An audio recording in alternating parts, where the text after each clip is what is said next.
Funding for Georgia Outdoors has been made possible in part by the Imlay Foundation and from viewers like you.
Georgia is the #1 forestry state in the nation. Now that combines all the timberland that covers close to 70% of the state, as well as the products that come from those trees.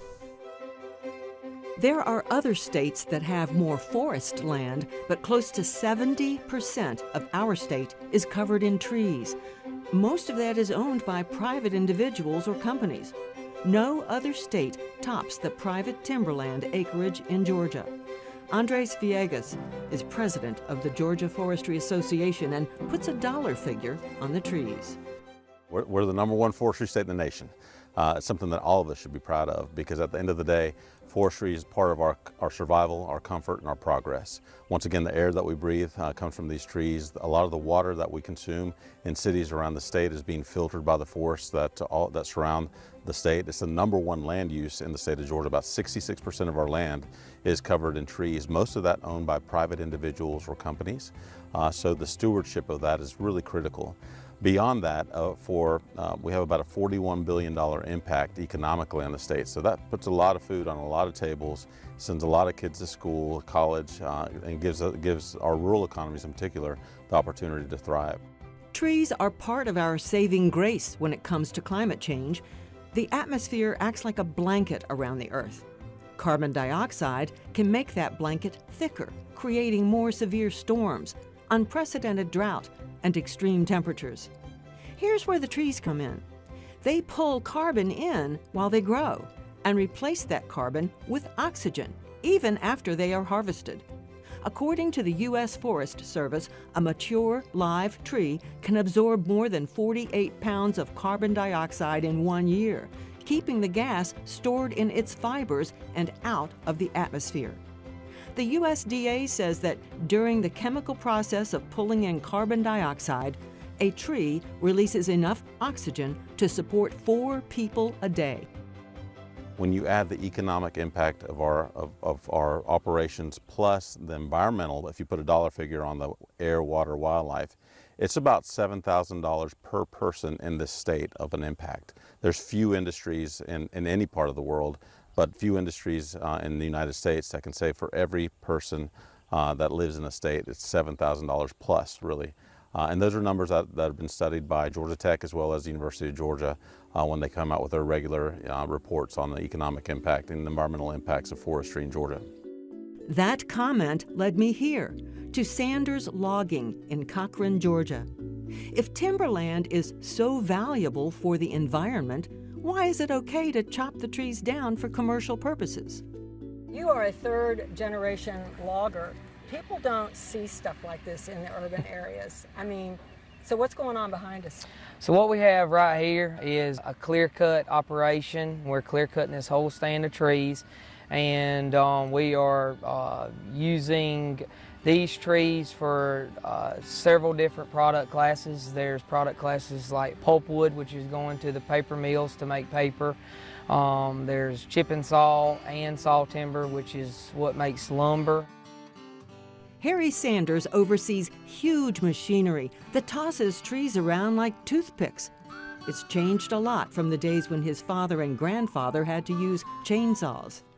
As you see, we have a lot of bigger equipment that can actually handle and manage these trees and the whole tree and put them on the truck.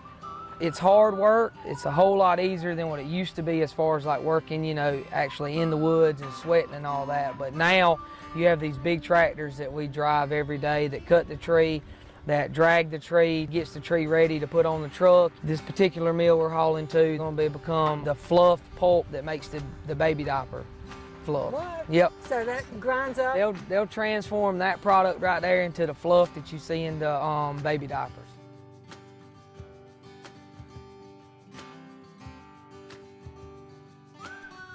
Look at the beauty of a privately owned timberland.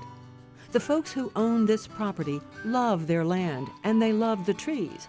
But a lot of the trees in Georgia are cut down to pay taxes on that land and to make it worthwhile to keep those trees on the property, instead of selling it off to a developer for a housing project. For people who just say, well, what are you chopping these trees down? This was planted as a crop, right? Just like corn. That's correct. So that's a good question I always like to be asked, and I always get real excited when somebody says that, or says that we might be hurting the forest by cutting trees. But what we have here is a 25-year crop. When these landowners planted these trees, they had all intentions to growing them like a crop, like corn, peanuts, cotton, anything that you're seeing riding up and down the road. They're growing these trees just like that. And what it is you have about a 25-year rotation in my particular area, and once the trees get mature enough, then you're going to cut them just like we're doing here.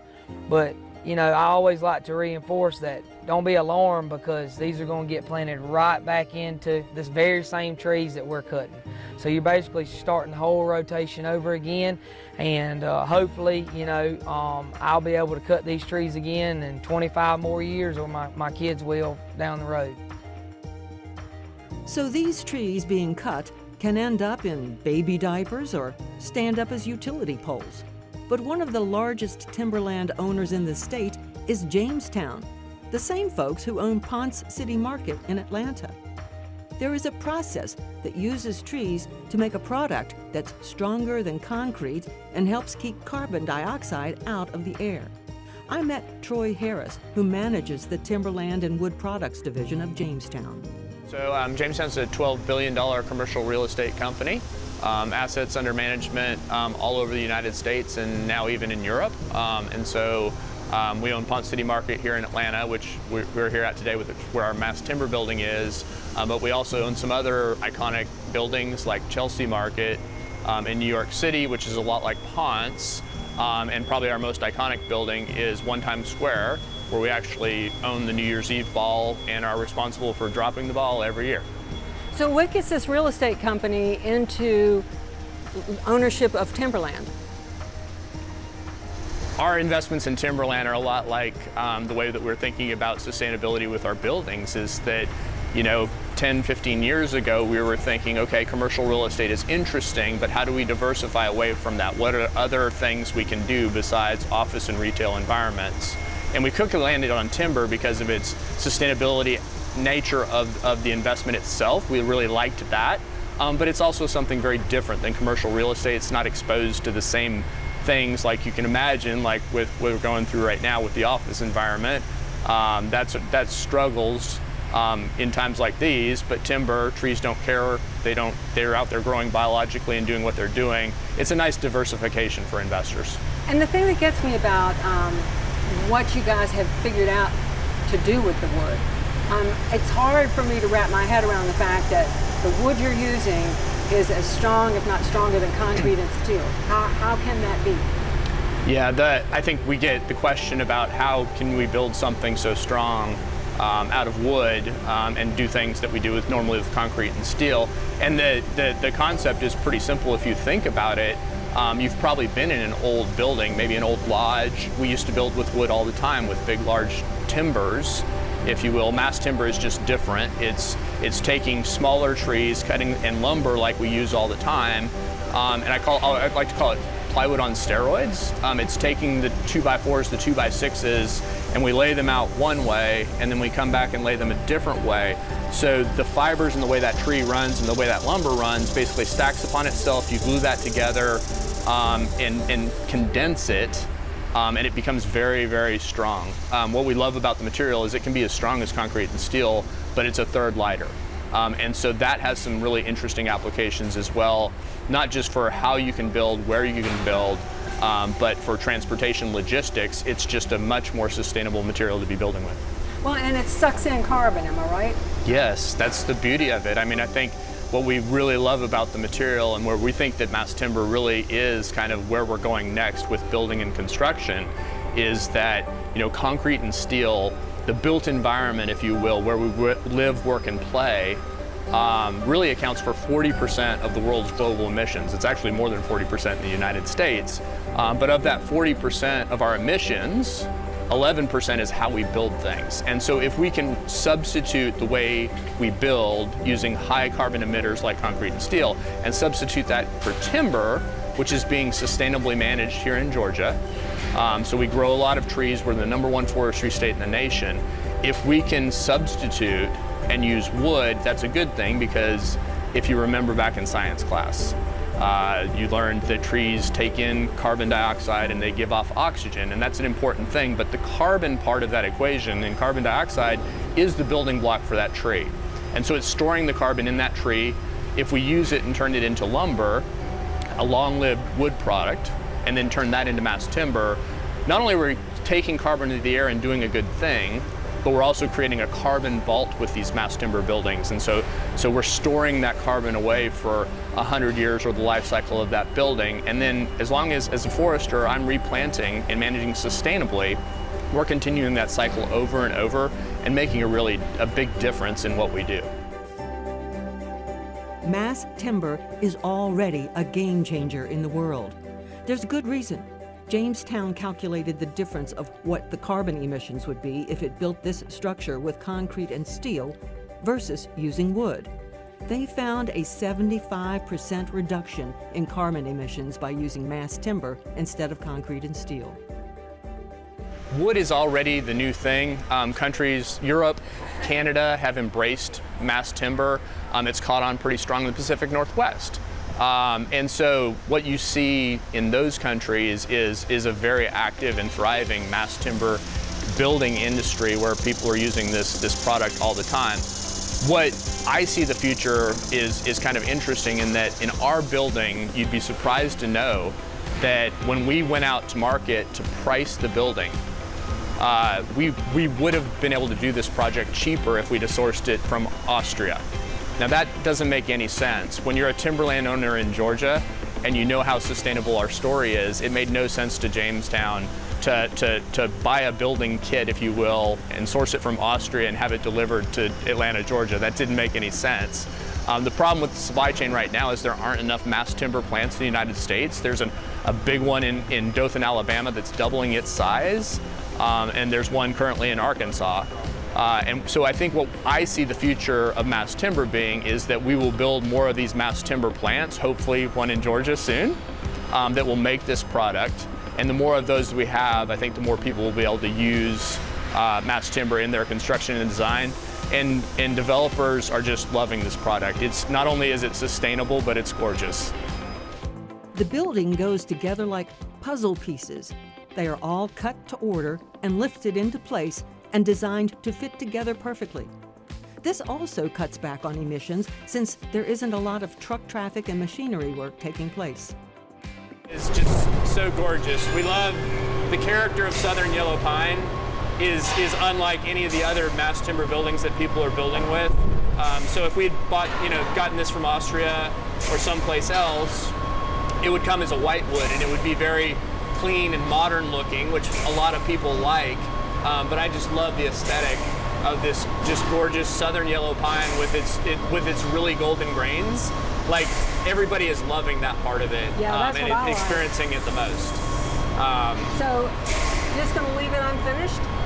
Yeah, and so like why ruin and spoil greatness? And so much like Pont City Market, and it's quirky and it's chippy and the floors squeak and moan, like why mess with that? So yeah, for the building. But you don't have to put a finish on this. It's that durable. Some people put a finish on it just for protection, but we're going to let it just be itself. And we want it to. We think that people, when they touch it, that's the thing. Everybody that comes into the building wants to touch it and feel it. Yeah, I did. I have a bet with some of my friends that like people will touch it and feel it, like in art museums that you go to with statues. I think it will patina in certain areas by people touching it over the years. But I think we just really want to embrace that. It's so smooth. You know, there's no underneath jacket, but that's part of the processing. Yeah, the part of the process, it's all finished off site and delivered here like this. It all comes like a Lego kit, remember. It's all ready to be pre-assembled. So it shows up on site. They put it together just piece after piece after piece, but it is all manufactured off site, ready to go. Which brings us back full circle. I met forest resource consultant Mike Harrell in Pulaski County, where a landowner had just harvested trees and seedlings had been planted. This client spent a little more money because he wanted to plant longleaf pines. This landowner in particular wanted to bring back things like red cockaded woodpeckers and gopher tortoises and indigo snakes. I mean, was that part of the thinking? He wanted to establish a new regime and or management plan of longleaf and all that entails with the biosystems underneath it. The wiregrass, certainly I would think gopher tortoises, but the things that associate with a native longleaf wiregrass ecosystem, he's very pro. I mean, he sells trees to make money, but he's also passionate about planting more trees for the ecosystem. Correct. Typically in my job and the clients that we run across, the most diverse group are the non-industrial private landowners who happen to have a legacy of ownership with the family. They celebrate and have a very passionate love affair with their property. Their values may not be constrained with maximum economic rotation.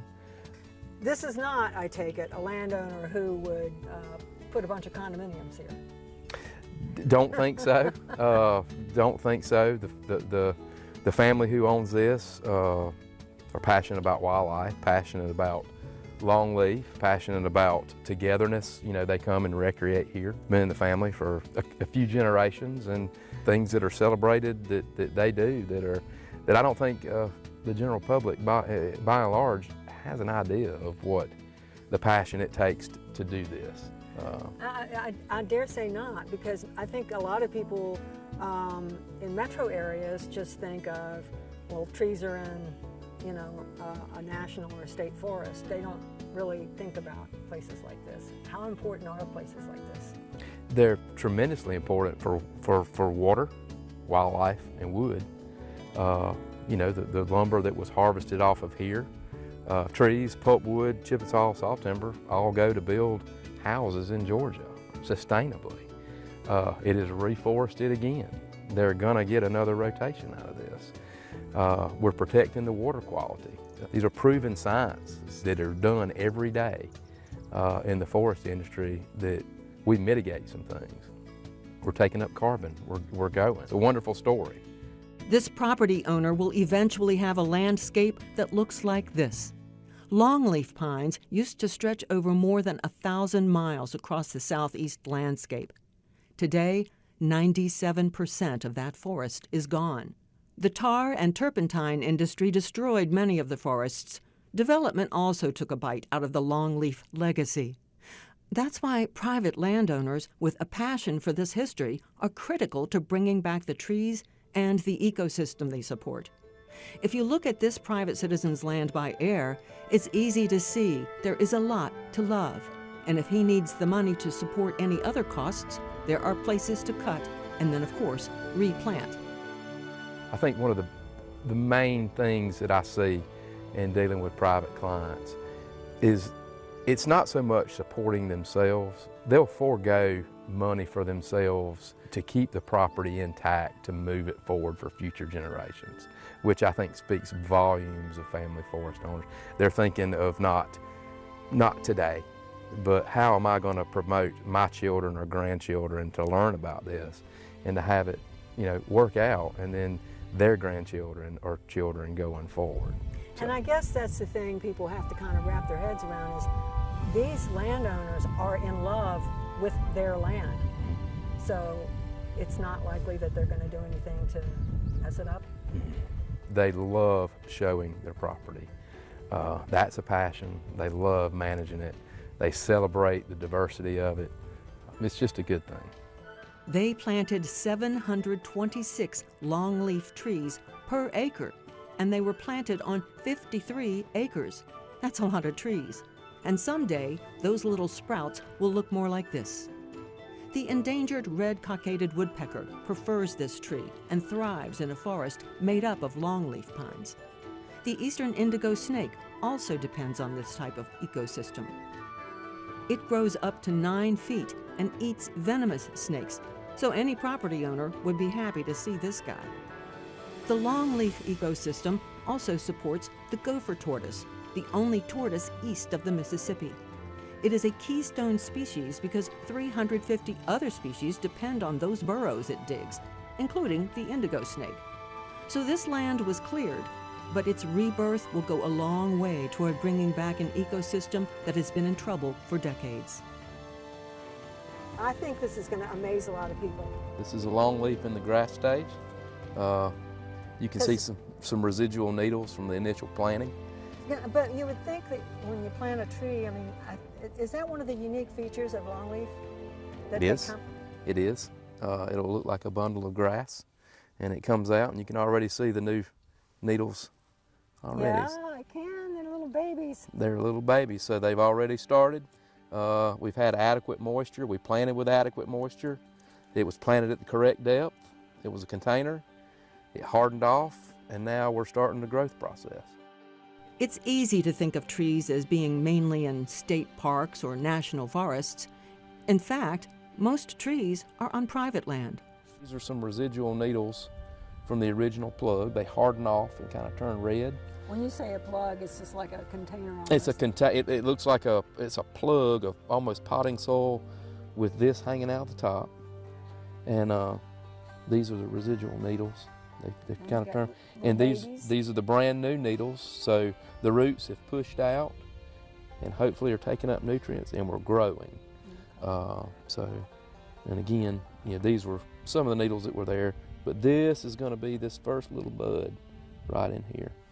In the first year of growth. There are a number of reasons building with wood instead of other materials can help reduce carbon dioxide emissions. According to the Oregon Forest Resources Institute, trees absorb carbon dioxide and release oxygen as they grow. Carbon is then stored in the wood of the tree. That carbon stays in the wood until the wood decomposes.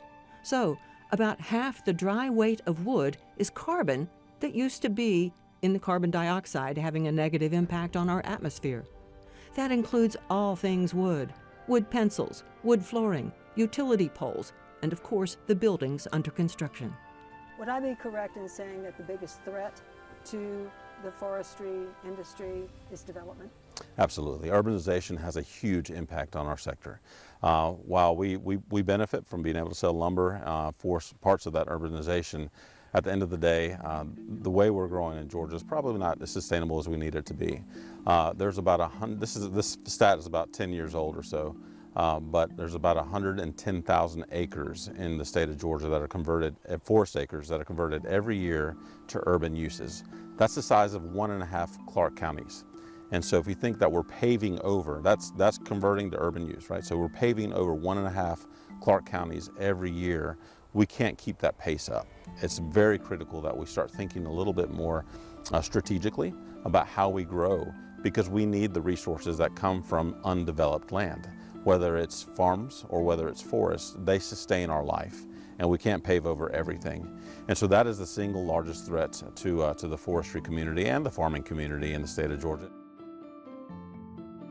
German theologian and pastor Martin Luther wrote, "For in the nature of things, if we rightly consider, every green tree is far more glorious than if it were made of gold and silver.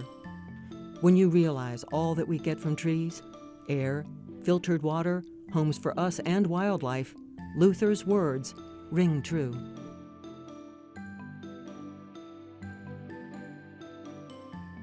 Landowners have the best of both worlds. They love the beauty of the forest land, and then they enjoy the money they make when they sell some of those trees. I'm Sharon Collins. We'll see you next time.